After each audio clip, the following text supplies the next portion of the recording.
যে কেউ ধ্বংস হওয়ার পথ তারা নিজেরাই কিন্তু তালাশ করে নেয়। কথাটার ওজন অনেক বেশি। পিতামাতা তোমার জান্নাত, পিতামাতা তোমার জাহান্নাম। পিতামাতা যদি অন্যায় করে, পিতামাতা যদি ফেরাউনি চরিত্রেরও হয়, তুমি বুঝানোর চেষ্টা করো, থামানোর চেষ্টা করো। ইব্রাহিম আলাইহিস সালাম যেভাবে দাওয়াত দিছে, ইব্রাহিম আলাইহিস সালাম বলছে আসসালামু আলাইকুম, সালামুন আলাইক, আর বাবা বলতেছে তোরে আমি ফাতর মারবো, বাড়ি থেকে বের করে দেব। এখানে শিক্ষা পাওয়া যায়, বাবা যত খারাপ হোক, ছেলে মেয়ে যেন বাবার সাথে খারাপ ব্যবহার না করে। আল্লাহ আমাদেরকে বুঝার তৌফিক দান করুন। একটু জোরে জোরে বলেন আমিন। এই বিষয়ের প্যাকেজ আলোচনা, এক আলোচনায় কিন্তু সব শেষ করা যায় না। এখন উপসংহার আমি বলতে চাই, পিতামাতা যাদের জীবিত নাই তাদেরও কিছু দায়িত্ব আছে না নাই? কোথায় আছে দায়িত্বটা? হাদিসে আছে। এক সাহাবী নবী সাল্লাল্লাহু আলাইহি সাল্লামের কাছে এসেছে, আসার পরে বলতেছে হুজুর আমার মাও নাই বাবাও নাই, তা আমি আমার মা বাবার জন্য কি করব? একটু খেয়াল করেন, আমরা আমাদের মা বাবার জন্য কি করি আর শরীয়ত কি করার কথা বলছে। আমরা যা করি এটা শরীয়ত বলে নাই, আর শরীয়ত যেটা বলছে এটা আমরা করি না। মহানবী সাল্লাল্লাহু আলাইহি সাল্লাম বললেন, তোমার পিতা মাতার জন্য তুমি 4টা কাজ করো। 1 নম্বর, তুমি তাদের জন্য দোয়া করো। দোয়া করো কি করা? আর দোয়াটা কার কাছে হবে? কার কাছে? আল্লাহ তাআলা বলছে খবরদার, ফালা তাদউ মাআল্লাহি আহাদা, তোমরা আল্লাহর সাথে অন্য কাউকে ডাকিও না। উদউনি আস্তাজিব লাকুম, আমার কাছে দোয়া করো, আমি আল্লাহ তোমাদের দোয়ার জবাব দেব। কথাটা কার? আল্লাহর। তাহলে মুসলমান দোয়া করবে কার কাছে? আল্লাহর কাছে। এখন একজন মুসলমান বাবা যদি মারা যায়, তিনি যদি তার মৃত্যু দিবসে মসজিদে গিয়ে হুজুরকে বলল হুজুর আপনি দোয়া করিয়েন, মন্দিরে গিয়ে ঠাকুরের কয় আপনিও প্রার্থনা করিয়েন, বৌদ্ধদের গির্জার মধ্যে গিয়া বৌদ্ধদের পাদ্রীরে কয় তুমিও ভাই তোমার মন্ত্র পড়িয়া বুদ্ধং শরণং কইয়া আমার বাবার জন্য প্রার্থনা করিও, খ্রিস্টানদের গির্জায় গিয়া পাদ্রীরে কয় তুমি আমার বাবার জন্য দোয়া করিও। এখন ঈমান আনছে আল্লাহর উপরে, বাবা মুসলমান, বাবা কবরে গেছে, বাবা জানাজা হইছে, বাবারে কাফন পরাইছে, কিন্তু দোয়া চাইতেছে মুসলমানের কাছে গিয়ে আল্লাহর কাছে, হিন্দুর কাছে গিয়ে ভগবানের কাছে, খ্রিস্টানের কাছে গিয়ে ঈশ্বরের কাছে, বৌদ্ধদের কাছে গিয়েও ভগবানের কাছে। এখন ঈশ্বর, খ্রিস্ট, ভগবান, বৌদ্ধ আর আল্লাহ এগুলা কি এক নি? আল্লাহর ভগবান কি এক নি? তাইলে এখন মুসলমান কোন ব্যক্তির জন্য সব জায়গায় দোয়া চাওয়ার অনুমতি আসেনি। সব জায়গায় যদি দোয়া চায় এটা শিরিক হবে। এটা কি হবে? তো এখন দোয়ার নামেও বন্ধু শিরিক করতেছে। দোয়া খালি বাল্লে কিচ্ছু না, মানুষের দিয়ে শিরিক করায়। নাম দিছে কাঙ্গালি ভোজ, মৃত্যু দিবসে কাঙ্গালি ভোজ, বড় বড় ড্যাগের মধ্যে সিন্নি পাকায়, কাঙ্গালে ড্যাগের কাছেও যাইতে পারে না, ধনীরা কিন্তু বালতি বইরা বইরা সিন্নি সব বাড়ি নিয়ে যায়। হুজুর আমাদের নামে সিটারি চলতেছে। কিও কি সিটারি? কয় নাম দিছে কাঙ্গালি বোঝ, কাঙ্গাল কাছেও যাইতে পারে না, 60 টাকাওয়ালা গাড়িওয়ালা কাঙ্গালেরা সব খানা লই যেতেছে। আল্লাহ আমাদেরকে বুঝ দাও, আমিন। তাইলে দোয়া হবে কার কাছে? দোয়া হবে কার কাছে? জান্নাত দিব কে? কবরের আযাব মাফ করতে পারে কে? তাইলে মা বাবা মরে গেলে 1 নম্বর আমল কি করা? দোয়া করা। 1 নম্বর আমল কি? দোয়া। 2 নম্বর আমল হলো তাদের গুনাহ ক্ষমা চাওয়া।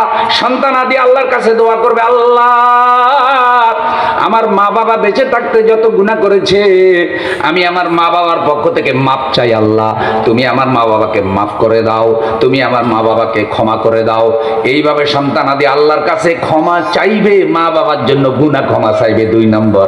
3 নম্বর হইলো মা বাবার ঋণ থাকলে আদায় করে দেবে। মা বাবা ঋণগ্রস্ত হইয়া কবরে গেছে, এখন সম্পদ আছে, সন্তান আদি মা বাবার ঋণ আদায় করে দেবে। কারণ কবরে যে কয়টা কারণে আযাব হয় তার মধ্যে অন্যতম হইলো বান্দার হক নষ্ট করে কবরে যাওয়া, ঋণগ্রস্ত হইয়া কবরে যাওয়া। সন্তানদের কাছে অনুরোধ, মা বাবার ঋণ থাকলে আদায় করে দেবেন, কারণ ঋণটা আল্লাহ ক্ষমা করবে। এখন মরে গেলে জিজ্ঞাসা করে কেউ কিছু পাইবেন নাকি বাবার কাছে? ফাইলে কইয়েন আমরা আদায় করে দিব। আমি একবার বাস্তব কথা বলি, কবরস্থানে গিয়ে দেখি যে ফজরের পরে এক রং মিস্ত্রি এক হাজী সাহেবের কবরের সামনে দাঁড়াইয়া কথা কয় একলা একলা। কি কথা কন? ওই মিস্ত্রি এখন নাই, হাজী সাহেব নাই। হাজী সাহেবের 13টা ট্রাক আছিল, 13টা ট্রাক। আর ওই 13টা ট্রাকের মধ্যে রং দিত রং মিস্ত্রি।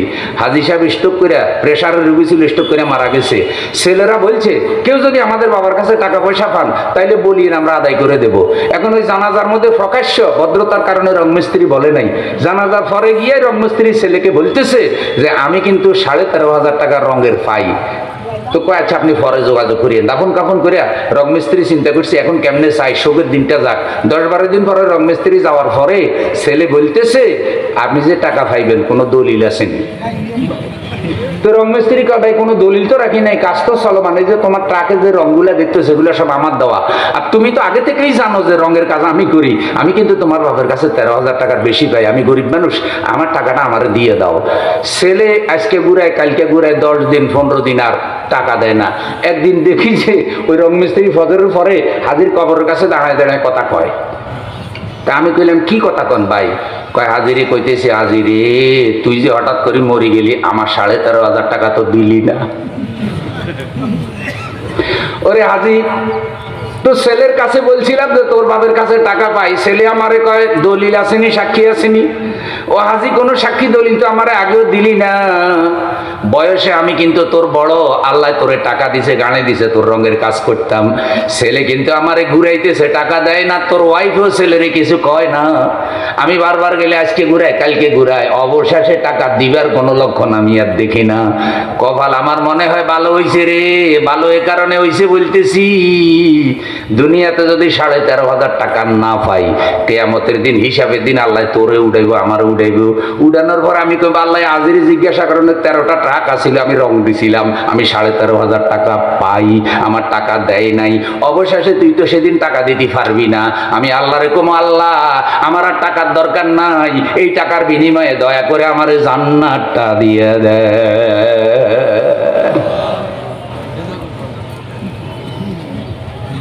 খবরদার ঋণ আদায় করে দেবেন, আল্লাহ কবুল করুক। কারো বাড়িঘর জোর করে দখল করবেন না, আল্লাহ কবুল করুক।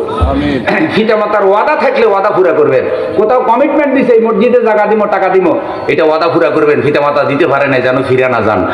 আর পিতা মাতার বন্ধু বান্ধবকে সম্মান করবেন, মায়ের বোন খালা, মায়ের জাল চাচি জেঠি এদেরকে সম্মান করবেন।